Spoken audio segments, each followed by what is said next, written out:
granted that virtue is a necessary condition of happiness, is it also a sufficient condition? And the answer is yes, in a real sense, it is. Let's consider here a moral man who has not yet reached professional or romantic fulfillment. An Ayn Rand hero, say, like Roark or Galt, at the point when he is alone against the world, barred from his work, destitute. Now, such a person has certainly not, quote, achieved his values. On the contrary, he is beset by problems and difficulties. Nevertheless, if he is an Ayn Rand hero, he's confident, at peace with himself, serene. He is a happy person even when living through an unhappy period. He does experience deprivation, frustration, pain. But in a phrase that I think is truly memorable, from the Fountainhead, it's pain that goes down only to a certain point. Very, very profound description. And beneath that point are the crucial attributes which this kind of person has built into his soul: reason, purpose, self-esteem. Now, in an important sense, a man of this kind has achieved his values. Not his existential values, but the philosophical values that are their precondition. He has achieved not success, but the ability to succeed. In other words, the right relationship to reality. So the emotional leitmotif of such a person is a unique and enduring form of pleasure. The pleasure that derives from the sheer fact of a man's being alive, if he is a man who feels able to live.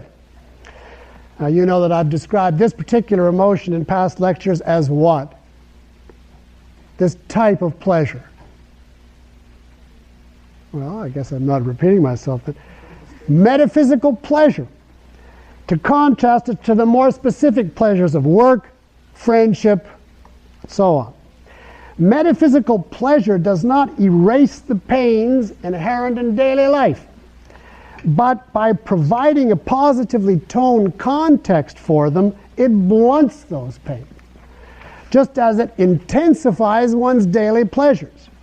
The immoral man, by contrast, suffers metaphysical pain. In other words, the enduring anxiety, conflict, and self-doubt inherent in being an adversary of reality. This kind of pain intensifies the man's every daily defeat while turning pleasure for him into a superficiality that goes down only to a certain point, which I think is a perfect description of Keating. He can experience pleasure, but only down to a certain point.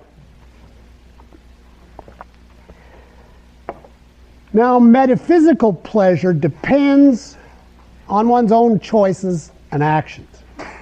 And in that sense, virtue does ensure happiness. Not the full happiness of having achieved one's values in reality, but the radiance of knowing that such achievement is possible. The one state is represented by Roark at the end of the novel, standing triumphant atop the Winan building, looking down at Dominic. That is 100% happiness. But the other, which is still happiness, is Roark at the start and throughout, even in the granite quarry. Now, I have to make two qualifications here. Otherwise, I'm afraid they will be needless and mistaken, guilt or self-doubt on some people's part. Let us say nobody in this room would commit the mistake I have in mind, but someone that you tell this to might.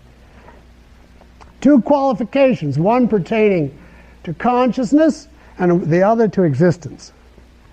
First of all, in today's irrational